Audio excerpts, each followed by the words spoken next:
You couldn't play 5 black players because they were undisciplined. You couldn't play 5 black players because they didn't follow orders.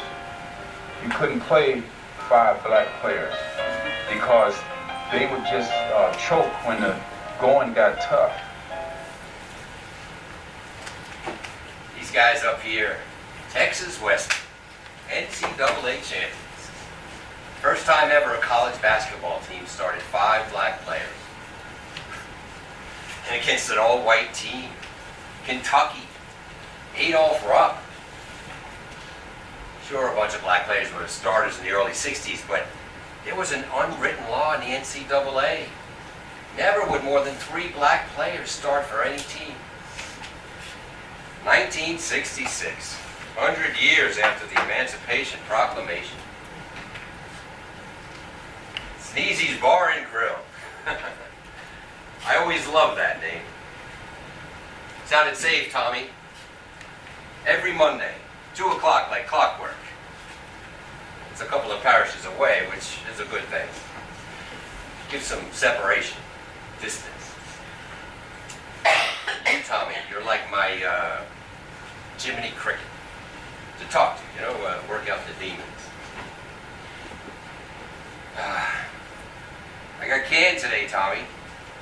Yeah, I know what you're thinking. Priests don't get canned. Well, priests do get canned. We just call it getting reassigned.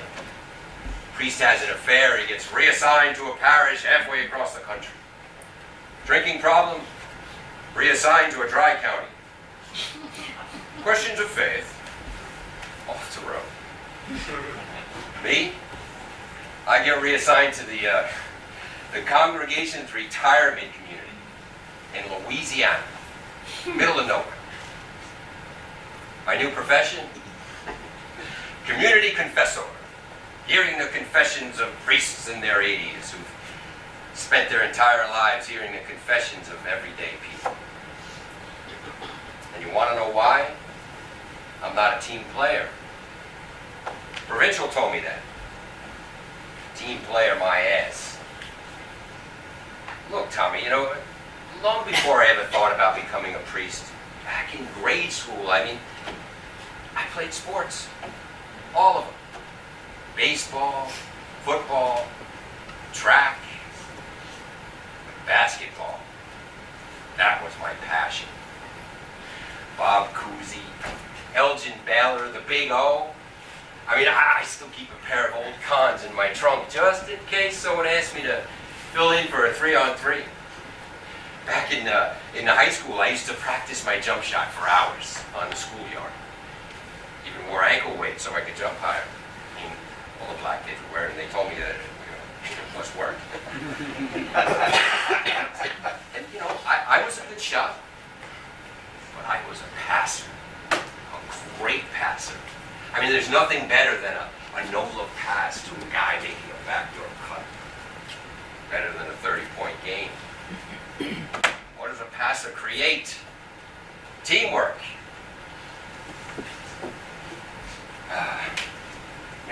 In 67, I'm at the seminary in Bethel Park. 3 days a week, we take this old jalopy school bus through the Fort Pitt tubes to Duquesne University. I loved it. Dressing up like a priest as a teenager, having the co-eds call us father. Come on. We were dedicated, we were committed, but we were still 19. Were we not human? Were we not flesh and bone? Freshmen have to get a student ID, right? So the ID office is halfway above the gym. I'm walking up the stairs and I hear that sound, that sweet sound of a basketball being dribbled. Oh, gives me goosebumps still. The girl taking the photo ID, she says, if you want to shoot around, Father. Well, I'm not a father yet, I'm just a seminarian. What would bother you if you look like a priest? Afterwards, for months, I'd sneak into the locker room, take off my habit, stuff it into a duffel bag, spend my lunch hour shooting baskets on the freshman's home court. One day I'm shooting around, and I hear, Hey, we got a problem in West Virginia. It's Coach C, freshman coach. One of two of our three subs can't make it. You know, if I can work it out, we'll just suit up. I mean, you know, I seen you shooting around. I know you're a seminarian, asked around. Can't promise you any playing time, but, you know, you'd help us out. Coach snapped at me twice. I remember the feel of those shorts, Tom. First time I put them on. Red satin, blue and white piping. Jersey 19, Bob Cousy's number. I was so pumped. I almost dumped the ball during warm-ups. So pumped that I didn't notice what was going on in the stands. First came the N-bombs. One of our forwards, 6'5", Jared Doran, African-American kid. Only one on either side that night. Our best player. This kid hits 5 jump shots in a row during warm-ups. Game starts, and the fans start throwing popcorn boxes, candy wrappers, anything they could right at Jared every time he passed the ball. Barry Nelson, our center, starts to ask the ref to break in. He doesn't do it, and he calls the ref a coward. He gets tossed. His brother, and this middle-aged guy, business suit, thick glasses, spits at Jared. Spits at him. That's when Barry's brother, Gary, starts up after him. Jared holds him back. Hey, he ain't worth it, man. Jeez. This game stopped so many times. I mean, Coach C actually threatened to pull us off the floor if the refs didn't take control.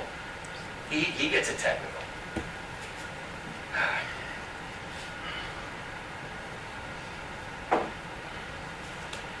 30 seconds, less than a minute on the clock. I'm the only one on the bench. Coach calls a timeout. Boom. Huddle breaks. Coach sits, looks over at me just for a second. Never says a word, but I knew exactly what he was thinking. I want to put you in, son, but I just can't take that chance. You know, I understood. I could see it in his eyes. I mean, this game was too important. Not for me, not for Duquesne, but for Jared and all those ignorant, hateful people behind us.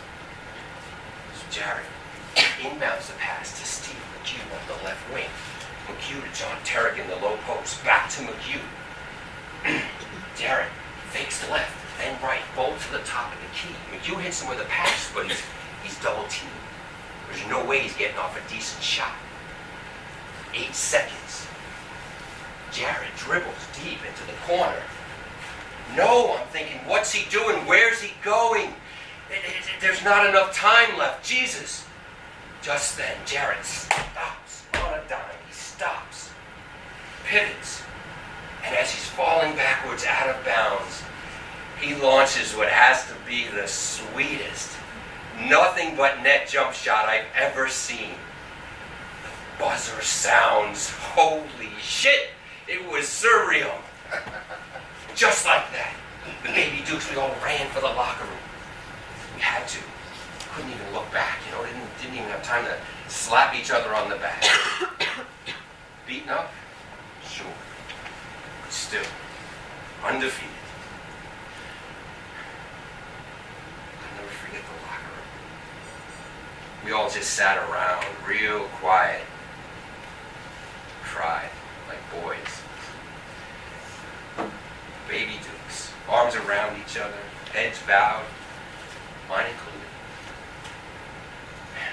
Sure, you know, I wish I played, but if I regret anything, it's that I didn't get into that man's face and spit at him or yell at the refs like the Nelson brothers did, or something. Should have. You know, I think about that game a lot, a whole lot. Things I should have done. So, a while ago, I start noticing some things going on in the parish. Things in the rectory, school bathrooms, locker rooms. I didn't actually see it. Sounds, you know, conversations, looks on faces. You know, I didn't do anything at first. I didn't want to think that it was happening. So I didn't say anything. Should have. Did you ever read Pinocchio, Tommy? The book, it's much darker. You know, the boys are taken to Pleasure Island, turned into donkeys. The guy who kidnaps them says that he's not afraid of the law because they never come back as boys. Just like these ones, the parishes, you know, they'll never be boys again. So finally, I made a report to the provincial and then to the bishop himself. Nothing was done for months, Tommy, for years.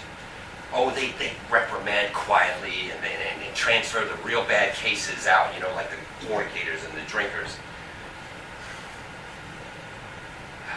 And now, the hierarchy wants to send the whistleblowers to other parishes for not playing by the rules, for not being a team player. That's no team I want to be on. Not me. Not anymore. I got the 6th grade boys coming in today for their final scrimmage. That'll be it for me then. They deserve better, you know. They're a great bunch of kids. They deserve to be boys. There's this public school in Brooklyn looking for a part-time teacher and a basketball coach.